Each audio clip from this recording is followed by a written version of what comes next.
Welcome, Supreme Commanders. Today we've got a 6 versus 6 going down right now. Game taking place on the Neuroxis map gen version 1.11. The map size is 15 by 15. So you can see the average rating there just a shy north of 1700. We'll call it 1708. So a higher level game. 12 players in totality. Red, Team 1 on the northern side. That's these guys here. Team 2 in yellow. In the south, I always like the south side spinners. Just rolls nicely off the tongue. Besides, they did a cool tune by ways back when I grew up. Sassin here saying, I can't air. I assume he feels that he's probably landed on his air slot and wants to cover his bases before his team starts saying, for goodness sake, why don't you get the air? It is what it is. Anyway, let's start introducing our players. I'll tell you what, we'll start with Sassin, seeing as he's been so gracious and informed his team he cut. Has only 3 mass points immediately next to his base instead of the usual 4. There he goes. So Sassin in pink, the 1600 Seraphim will move off to his east. In white, we've got Dreamer Lazy, who is deciding to send his hunters south before north. Reasons only known to himself, also having just the 3 mass points. We'll see if that's a theme. 1900 Cybran there in white. Last but not least, on the eastern side of things in Bran, it's Tripivaz, also 1900, going Aeon first land. Okay, moving over to the west before we forget them, in yellow is Barhan, a 1600 Cybran, also having gone first land. Further west still in Cyan is Toka, an 1800 UEF player going first land. And last but not least for Team 2, in Sky Blue, also in Aeon, a 1500 Cups. Actually, the 1500 being the lowest rated, and you can see at 1500 is not really low at all. Moving to the northern side then, looks like we're about to get a couple of raiders here from Dream Lazy. In fact, arguably a ping going down there. Not sure if anything was seen or if it was just what we got here. Telemazer telling his pal, hey, Tomzilla, get your sent over here to help cover the front. Either way, let's go with Telemazer. He's a 1900 Cybran. Behind him is Tomzilla, as we've seen, the 1300 going on the old alien race, the Seraphim. Further on towards the west this time, we've got Yellow V, who, not to confuse matters at all, is playing Cybran Red UEF, having on first land as a 1400. Further on still in Perp, an 1800 Aeon, having on first land. Now we're going at second air, Hybrid, the 1800s. Next to him in gold, we've got a UEF friend, Dimitri 11. He's a 1900 as well, having gone first and second land. And last but not least for this game is a 1900 Zebra Nog, also from the DPG clan. 2 of those guys playing today in green, first and second land in Seraphim. Moving forward, so several 1900s, not a single 2k rated player, which is very unusual for a game that's averaging 1700 plus, especially when there's 12 players in it. I have not checked this game at all, so some of you will of course say, yeah, it's always better when the caster doesn't know at all what's going to happen. Yeah, it is, until it isn't, and when it isn't is when the caster's tried casting 3 games and all of them have gone wrong, which I haven't. This is my first cast. I have done a 1v1 as well on the Patreon side of things before doing this. What I will say is, if the game turns out to be alright, well, you'll be hearing me now. If it turns out to be crap, well, you'll never know I said this.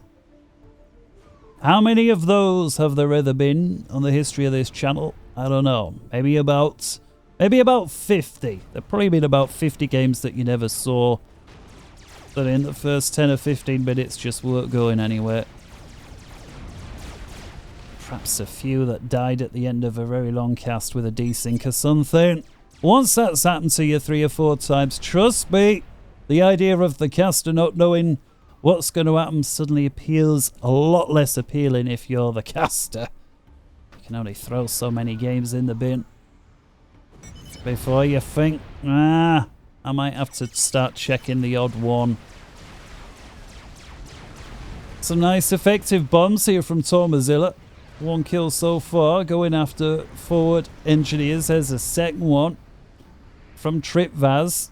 It's kind of unusual though that they've got arguably the highest rated, or certainly 1900 is the joint highest rated, up against a position that's the lowest rated at 1300. That said, Tormozilla, not intimidated, is pressing forward, flies himself some engineers in, has his commander here as well. Oh, don't drop one off next to an Aurora though. And he realizes, yeah, he's got to keep going. Picks off the Aurora. So we move into the central area, lots of players with engagements. Dreamy Laser pressing north. I say laser, it's lazy. Well, he might be lazy. His Mantis certainly on. Actually forcing his opponents there to retreat to try and chase these guys down, and are at risk of taking out engineers, mass points. Yeah, he's got to be really careful here. Very effective run by there from Dreamer. I like it. Further to the west, we have Cups going well beyond the 50-way mark. I say well beyond. It's not actually that far. The water's actually in his territory. But he is pushing. Zebranog forced into retreat. Zebranog actually kind of a distance off. Let's check back in over on the eastern side.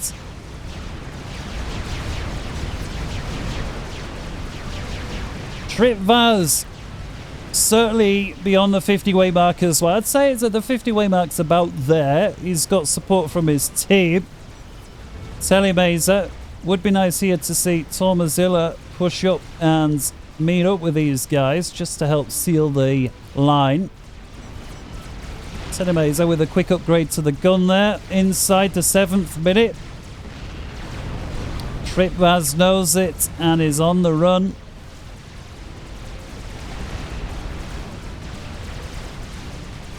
Elsewhere, things relatively quiet.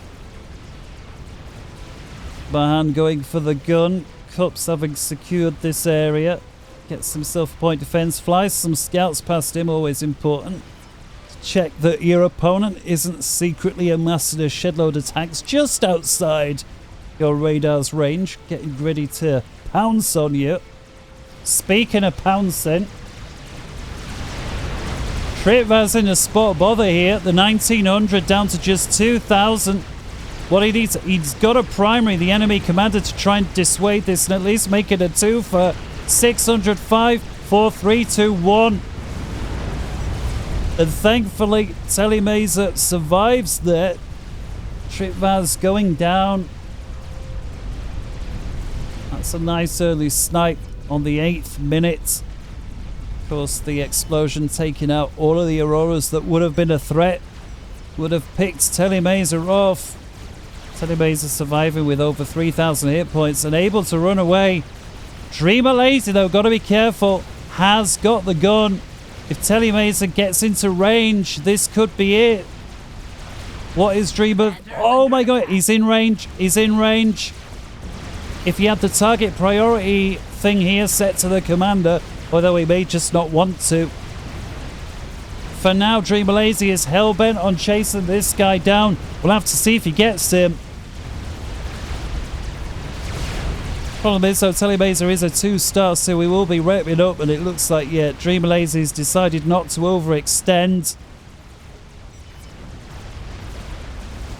Checking in over on the western side of things. Again, relatively quiet. Cups having decided to back off. Felt a little too exposed out on the front there. Don't blame him. Took much further back. Getting an upgrade also. Dimitri looking very strong there. He's got Tech 2 on the line. Attack missile defense, radar, support factories. Zebranog is a little quieter. He's perhaps putting more into backup base. Is now making the change up to Tech 2 also. Actually seen a lot of, I say a lot, several mass points missing. It's unclear if they've been tac missiled or picked off by bombers. I wasn't paying attention. So at this time, let's have a little look. Front line. Well, it's basically bang on 50% across the board. We've got a drop on the cards. Take a look on the totalities. Team 2 ever so slightly ahead. 380 versus 360 there. It's about 25 mass ahead, which makes around 6 or 7% at this moment in time. There is the drop. I just wonder, has this been identified? Well, not really. Has now. If Cups had already identified the power, and he has, and he's aimed for it, this here is good play.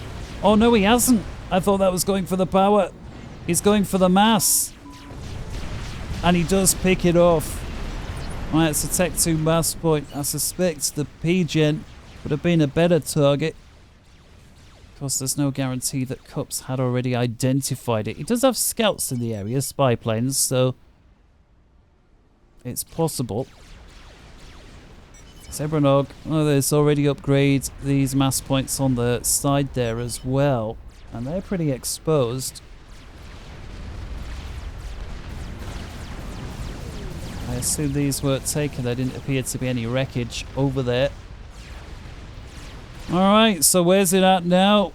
Central western area here. These two commanders have had it. Both good health. Tokka's the guy that's got the better escort with him.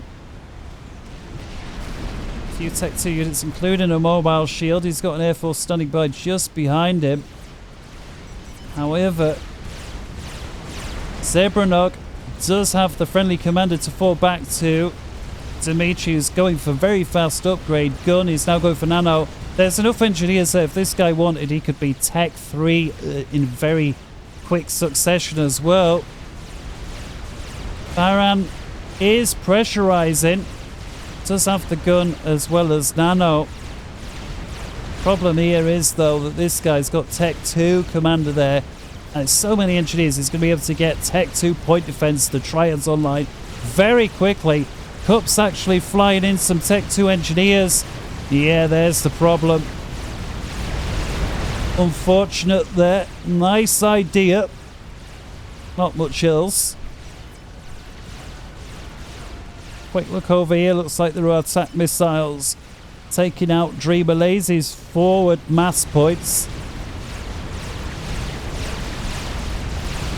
This is what really matters. Lovely use there of the mobile shields, absorbing numerous overcharges, but the problem is Tokka looking a little light. Yes, he's got two commanders on him. Zebranog, pretty low health. You've got to be careful, actually. Zebranog here does actually start backing off. Cups now chucking Tech 1 bombers forward. This is a good tactic. Team 1's got to get air here, and very quick. Zebranog knows to dance, though, and is doing just that very effectively. Look at all those bombs miss. Does appear,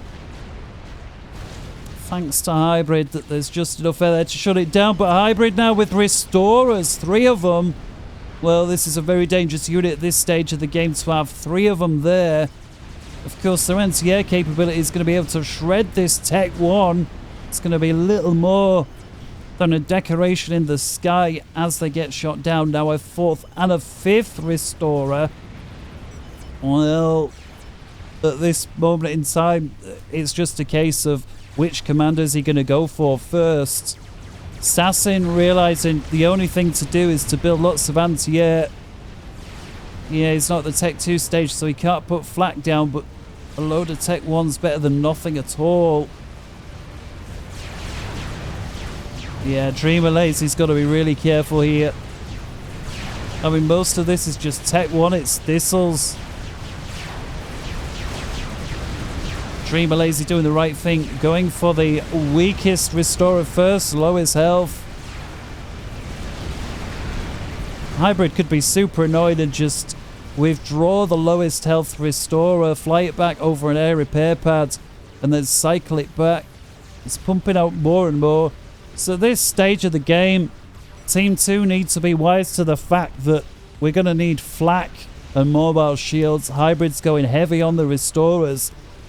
It's a great tactic until it's not, because once you do manage to destroy the majority of those restorers with the flak, of course the opposite number immediately has the advantage with the ASF, because they are of course much cheaper to build. Nice run by here from Toka meanwhile. Surely he's going to get this with the Titans, despite the heavy damage they have the shields. And get it they do, and that's going to be the Tech 2 mass points down, belonging to Zebranog. But these restorers here from Hybrid, lots of kills already between them. And there we see the real response. The bangers. And this is where Hybrid has got to make the decision. You either go for them or you avoid them. You can't just eat the flak. And there's even a Cougar, the Tech 3. See, so to me, there's always a questionable decision. Why would you go and attack the flak, eating a lot of damage, and then retreat? It would make more sense to stake around once you've damaged them. Problem for Hybrid now is his back door's wide open. He does have one restorer defending, now two.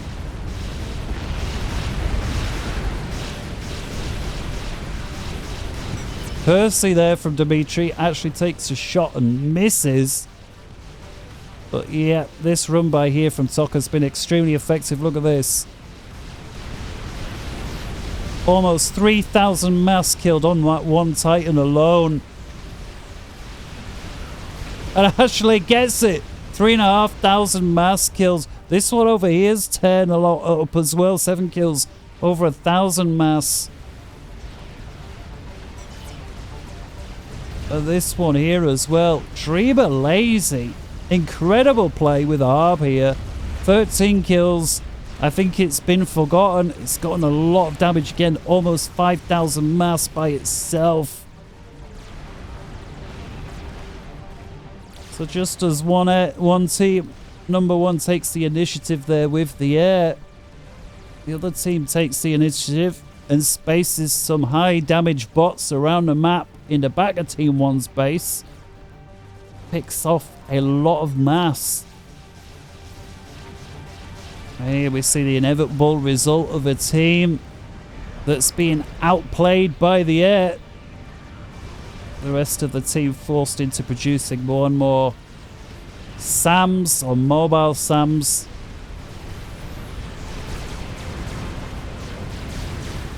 On what was a very strong looking ball of restorers from Hybrid. No longer the threat that it was just 4 or 5 minutes ago. Still has a few of them, but the element of surprise is gone. The enemy team, from his point of view, has countered it. If we take a look now at the economic situation, Team 2 is actually well ahead. 800 to 600 mass per tick. And I think that's because the restorers went after primarily enemy tanks and so forth, whereas their drops there, or the breakthroughs from Team 2, went directly after the mass income. And in fact, they've still got a Titan over here. All that this needs is for Toka to give the order. It seemed that the other team's oblivious to it. Go on then, move it in.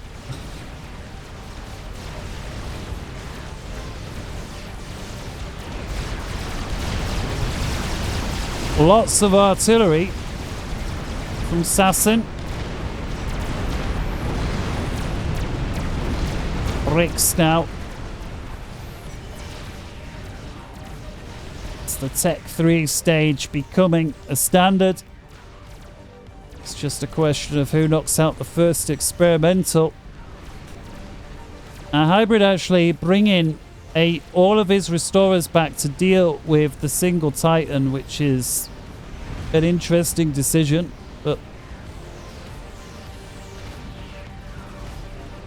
decides it nonetheless. Actually, his pal here, Yellow, saying that's a good idea and we'll do the same. He's of course got the UEF broadsword.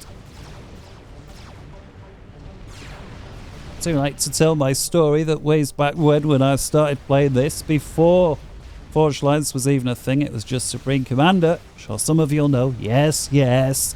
What he's going to say is the only faction that had a Tech 3 gunship was the UEF, and that's why I picked it. It would, of course, be right. And then everybody got one, apart from the Seraphim. Of course, they've got the Tech 4 bomber.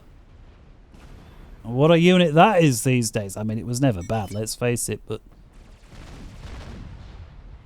when someone uses that right today, soul destroying. Telemeza walling up. Now, so what's going to happen here then? Assassin going to push. He puts in an overcharge, picks off a Tech 2 unit, picks off a second. It's a lot of engineers thrown forward here from Assassin. A little bit too eager, I think, to get their hands on the reclaim. Down goes a brick.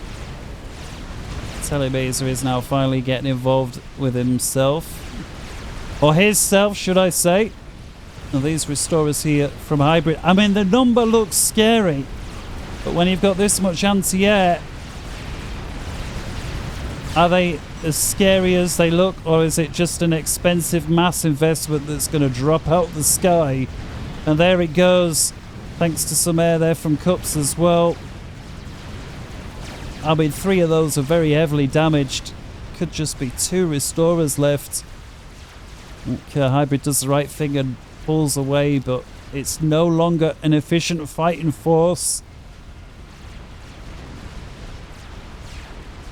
Question is, will he continue to throw good money after bad? There's a lovely drop over here again from Cups. I don't know how many times these mass points have been destroyed and rebuilt, but what I do know is, however many times that has been, Zebranog has not benefited economically from having these. Any mass he has gotten from it has been invested in the rebuilding. I always like it when you've got these aggressively placed artillery pieces. They're able to inflict a lot of damage, especially if, well, they're not under a shield. It's like he moves it just in time. Demolisher surviving there with 50 hit points. Just 5% health or so. Can he see? No, he can't. Lovely use of the stealth gen there from Baran. Very, very effective, that deceiver. There you can see just why. Dimitri's got no idea it's there. Could do worse than send a scout that way. Hybrids using what's left of his restorers to deal with this very, very effective drop. And instead of dropping Harps and Titans, he's just dropped some artillery. Why did he leave them? Oh, man. I guess just the APM lacking. He's now ground firing on the floor. What on earth is going on here from Hybrids? I'm not sure if that's some sort of a glitch or some UI mod that he's got that's gone funny, but this here, I am sure, is nobody's intention. It looks like he does realize it. Could also have just been a misclick. Accidentally pressed ground fire. I tell you what, if Assassin's able to get a few more of these mobile shields in the area, then even despite the fact that a lot of this is Tech 1, he will be able to roll over this base. Looks like Telemeza agrees and is on the way back. We do have the notifications of the experimentals. Looks like Dimitri's bailing from the front line as well. We're getting these artillery pieces. He's still not identified the problem. Oh, it does now have a scout in the air. Now, we will have seen it. That is, of course, assuming he pays attention. There is the Monkey Lord. I didn't see anybody ping it, which is, of course, kind of crucial when you've got commanders on the forward line on the 20-something minutes. Do you need my spider, says Baran. I imagine he's talking to Toka. Toka, of course, being dominant in this area.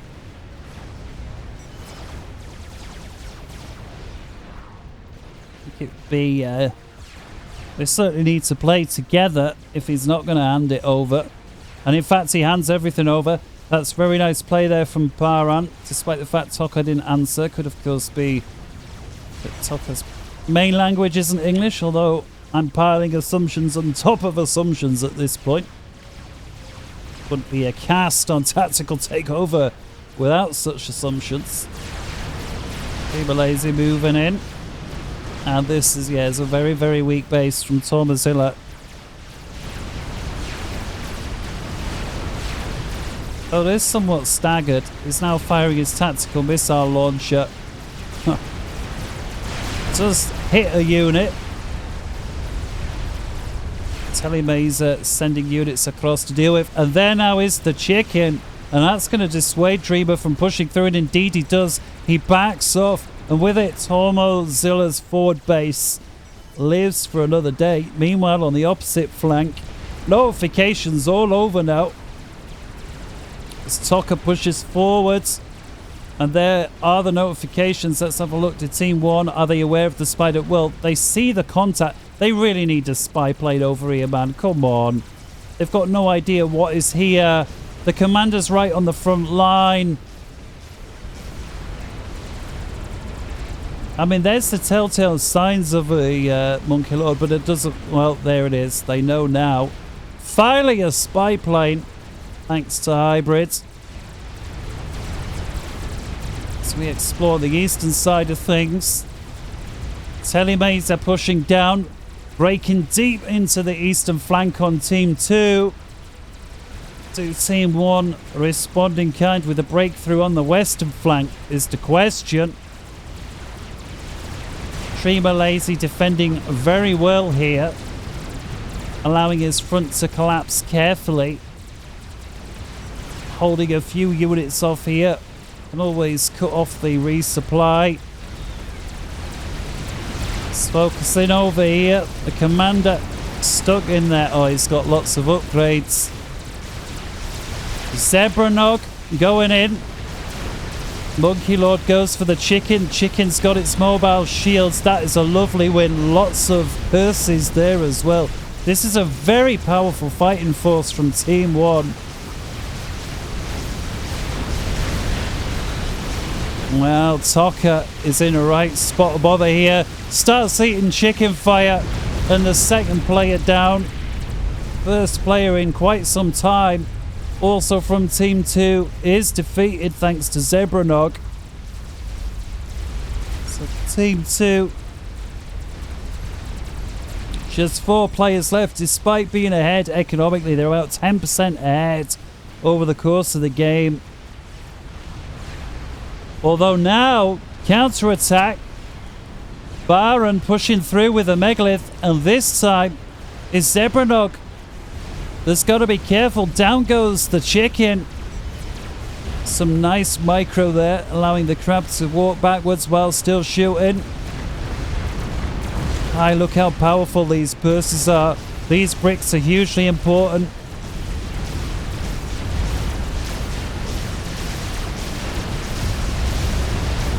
Megalith still some way from its first rank of vet.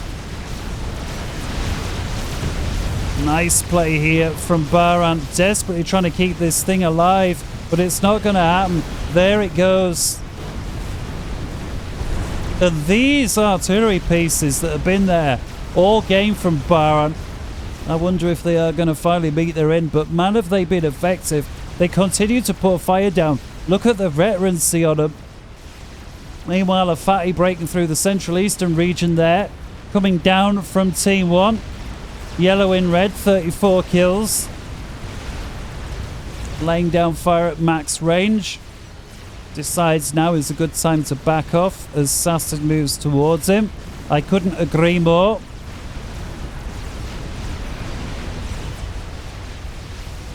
Dreamer Lazy's been successfully able to repel the attack on the eastern side.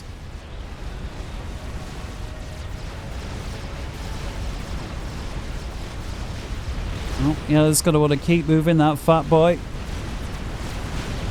Keeping it still, you're just begging for some sort of snipe, bomber, attack missile strike, who knows. But man, the kills. No doubt about it there. Yellow keeping his team in the game, who's now sending a sat out inside 30 minutes. The defense sat, there's the ping. Assassin, don't you know it?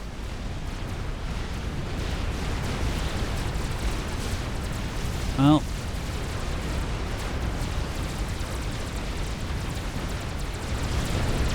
Zebranog continuing to keep in the fight with his commander. It's not often you see a commander stay on the front lines once we're well into the experimental stage, but Zebranog doing just that.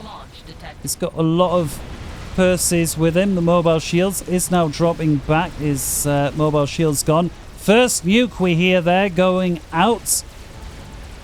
Not immediate. Oh, there it is from Team 2. Right up the center of the map. Is it going to take out the forward line? No, it's going deep into the base. It's going into the air player's base. Hybrid, who's got a massive air grid, no defense. Hybrid can't even be asked to move his commander. He knows, well, if my air grid's gone, I can't be asked to rebuild it. Lets himself get taken out. And with it, the first player from Team 1 is down.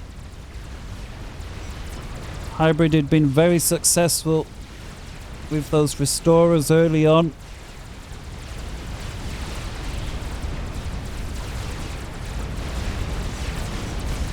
Experimentals taking each other out on the eastern side.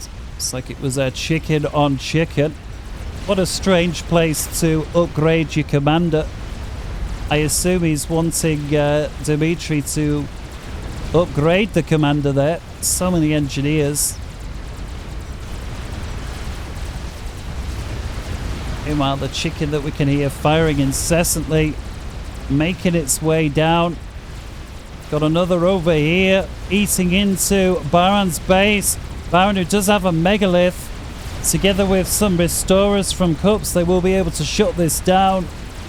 Chicken does get a 4th rank of vet at a bad time. It's inflicting a lot of damage onto Baron's base. There it finally goes.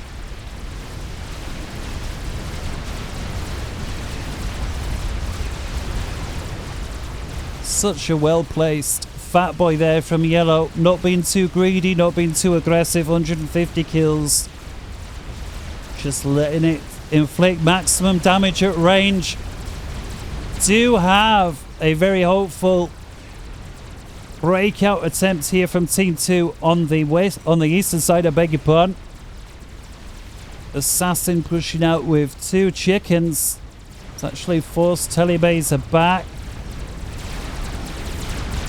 Some nice footwork. You're going to want to get your shields over that chicken and get the plasma ball to where those bricks are bunched up. Get the second shield forward, man. Come on. Attention must be elsewhere. And there goes the chicken. Fat boy here. Let's come forward. Yellow does spot the inbound chicken and backs off. It's unfortunate there that Assassin didn't keep moving the chicken. Yellow, who's now got a second defense sat, making its way south. Oh, attack missile snipe attempt is this. Oh, Zebranog spots it and moves. And a lot of engineers perished there, but it's too late anyway. The commander had moved.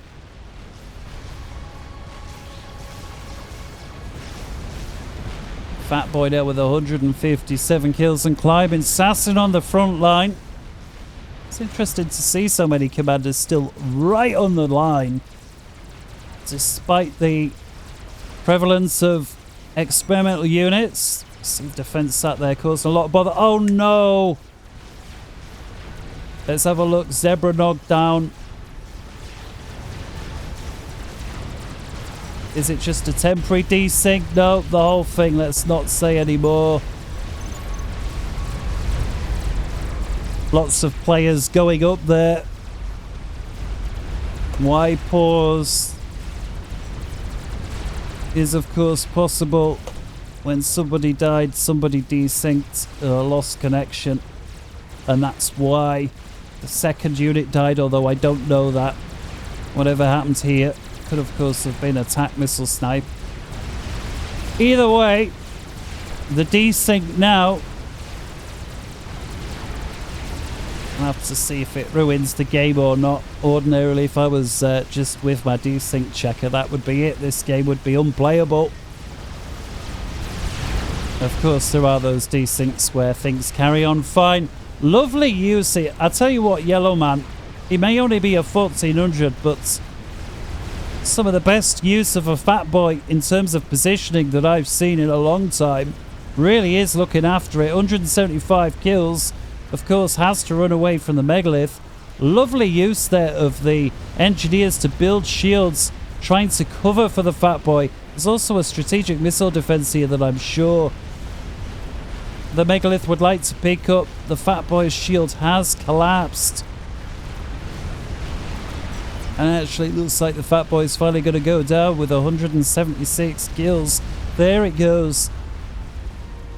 Certainly see why Dreamer Lazy was absolutely intent on chasing that fat boy down, no matter what happened to his megalith. Very effective. But I go so far to say that without that fat boy, Team 2 would be in a much stronger position than they are. And I'm on the receiving end of a third defense sat from Yellow. Coincidentally, an hour player down. Don't forget. T1 were ahead 6 players versus 4 not too long ago. So 3 players having gone down in quick succession, although one of them may have dropped due to connectivity issues. That's never good from a caster's point of view.